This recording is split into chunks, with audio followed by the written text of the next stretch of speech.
میرے دوستو، سورۃ الفاتحہ ہر بیماری کے لیے شفا ہے۔ اس سورت کے ہر لفظ میں اللہ رب العالمین نے بڑی شفا رکھی ہے۔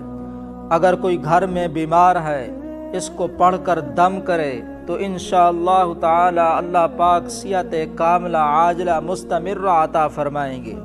علماء فرماتے ہیں اگر اوپر کی بیماریاں ہیں تو اس سورت کو 7 مرتبہ پڑھ کر اس کے اوپر دم کریں تو انشاءاللہ تعالی اللہ پاک صحت عطا فرمائیں گے۔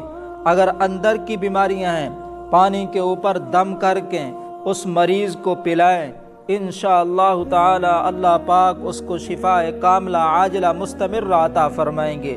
حضور علیہ الصلوۃ والسلام نے فرمایا یہ سورۃ الفاتحہ ہر بیماری کے لیے شفا ہے۔ اس کا ثبوت حدیث سے بھی ملتا ہے، جیسے بخاری شریف کی روایت ہے، حضرت ابو سعید خدری رضی اللہ تعالیٰ عنہ سے روایت ہے، نبی کریم صلی اللہ علیہ وسلم کے چند صحابہ عرب کے قبیلوں میں سے کسی قبیلے کے پاس سے گزرے۔ قبیلے والوں نے ان کی ضیافت نہ کی، مہمان نوازی نہ کی۔ اسی دوران میں اس قبیلے کے سردار کو کسی زہریلے جانور نے ڈس لیا۔ قبیلے والوں نے صحابہ سے کہا تمہارے پاس کوئی دوائی یا کوئی دم کرنے والا ہے؟ تو صحابہ نے کہا کہ تم لوگوں نے ہماری مہمان نوازی نہیں کی، لہذا ہم اس وقت تک دم نہیں کریں گے جب تک تم ہمارے لیے مزدوری مقرر نہ کر دو۔ چنانچہ انہوں نے چند بکریاں مقرر کر دی۔ پھر ان میں سے ایک شخص نے سورۃ الفاتحہ پڑھنا شروع کر دی۔ دم کرتے وقت منہ میں تھوک جمع کرتا رہا اور متاثرہ جگہ پر لگاتا رہا۔ ایسا کرنے سے وہ شخص صحت یاب ہو گیا تو قبیلے والے بکریاں لے کر آئے دینے کے لیے۔ اب صحابہ میں اختلاف ہو گیا، یہ تو آپ قرآن کی اجرت لے رہے ہیں، حالانکہ قرآن کی اجرت لینا جائز نہیں ہے۔ تو بعض صحابہ نے کہا حضور علیہ الصلوۃ والسلام موجود ہیں، ہم جا کر حضور علیہ الصلوۃ والسلام سے پوچھتے ہیں۔ تو آپ علیہ الصلوۃ والسلام سے پوچھا تو آپ علیہ الصلوۃ والسلام نے فرمایا تم نے کیا پڑھا تھا؟ اس نے کہا کہ اے اللہ کے رسول، میں نے سورۃ فاتحہ پڑھ کر دم کیا تھا۔ آپ علیہ الصلوۃ والسلام نے فرمایا کہ یہ سورۃ فاتحہ تو ہر بیماری کے لیے شفا ہے۔ پھر صحابہ نے پوچھا یا رسول اللہ صلی اللہ علیہ وسلم، ہم اس کی اجرت لے سکتے ہیں یا نہیں؟ آپ مسکرائے اور فرمایا کہ بکریاں لے لو اور اس میں میرا بھی حصہ رکھو۔ تو سورۃ الفاتحہ ہر بیماری کے لیے شفا ہے، جیسے جادو، جن، مرغی یا کسی پر سایہ یا کسی چیز کا اثر ہو یا کوئی بیماری کسی انسان کو ہو تو صبح اور شام 3 مرتبہ سورۃ فاتحہ پڑھ کر دم کریں تو انشاءاللہ تعالی اللہ پاک اس کو شفا کاملہ عاجلہ مستمرہ عطا فرمائیں گے۔ جس کے متعلق ابو داؤد کی روایت ہے، ایک سچا واقعہ ہے خارجہ بن سلط رضی اللہ تعالیٰ عنہ کا۔ وہ کہتے ہیں کہ ان کے چاچا نے روایت کیا کہ وہ ایک سفر میں تھے، وہ ایک جگہ سے گزرے جہاں ایک آدمی کو لایا گیا جو زنجیروں میں جگڑا ہوا تھا۔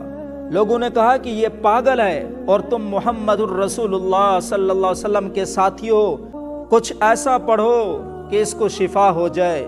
صحابہ اس کو صبح اور شام اس کو 3 مرتبہ سورۃ فاتحہ پڑھتے اور اس پر دم کرتے۔ تو صحابہ نے تھوڑے ہی دنوں میں کیا تو وہ آدمی ایسے ٹھیک ہو گیا جیسے اس کو کوئی بیماری تھی ہی نہیں۔ تو سورۃ الفاتحہ ہر بیماری کے لیے شفا ہے۔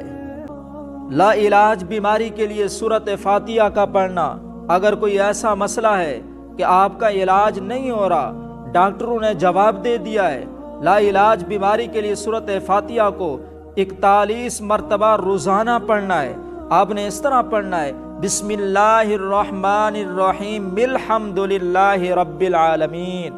40 دن کے اندر جو بھی مسئلہ ہوگا یا بیماری ہوگی تو انشاءاللہ تعالی وہ ختم ہو جائے گی۔ ہر بیماری کے لیے سورۃ فاتحہ کا پڑھنا۔ اگر کوئی سخت بیمار ہو جائے تو اس کے سر کے اوپر ہاتھ رکھ کر 3 دفعہ درود پاک پڑھیں اور 1 دفعہ سورۃ فاتحہ پڑھیں، پھر 3 دفعہ آپ نے درود پاک پڑھنا ہے اور اس مریض کے اوپر دم کر دینا ہے۔ اس کے علاوہ آپ پانی لے لیں 1 بوتل کے اندر، وہ اپنے سامنے رکھ لیں اور 7 مرتبہ آپ نے درود پاک پڑھنا ہے اور 21 مرتبہ سورۃ فاتحہ پڑھنی ہے۔ آخر میں پھر 7 مرتبہ آپ درود پاک پڑھیں اور اس پانی پر دم کر دیں، پھونک مار دیں اور اس پانی سے آپ نے ناشتے سے پہلے یعنی نہار منہ تھوڑا سا پانی لینا ہے اور اس مریض کو دینا ہے کہ وہ پی لے۔ اسی طرح رات سونے سے پہلے بھی تھوڑا سا پانی گلاس میں لیں گے، وہ بھی مریض کو پلائیں گے تو انشاءاللہ تعالی بڑی سی بڑی بیماری کا جو ہے وہ خاتمہ ہو جائے گا۔ آنے والی بیماریوں سے بچنے کے لیے سورۃ فاتحہ کا پڑھنا، اگر آپ روزانہ رات کو سوتے وقت ایک گلاس پانی کے اوپر اول و آخر 3 مرتبہ درود شریف پڑھیں اور بیچ میں 3 مرتبہ سورۃ فاتحہ پڑھ کر اس پانی کے اوپر دم کر کے پینا شروع کر دیں گے تو انشاءاللہ تعالی اس وظیفے کی برکت سے آپ ہر طرح کی چھوٹی بڑی بیماریوں سے حفاظت میں رہیں گے، یا کسی بیماری میں مبتلا ہوگے تو انشاءاللہ تعالی اس بیماری سے بھی آپ کو شفا مل جائے گی۔ دعا ہے اللہ پاک ہم سب کو سورۃ الفاتحہ پڑھنے کی توفیق عطا فرمائے اور اس پر عمل کرنے کی بھی توفیق عطا فرمائے، آمین۔ اگر یہ ویڈیو آپ کو اچھی لگی ہو اس ویڈیو کو لائک بھی کیجئے گا اور شیئر بھی کیجئے گا اور مجھے اپنی دعاؤں میں یاد رکھیے گا۔ السلام علیکم ورحمۃ اللہ وبرکاتہ۔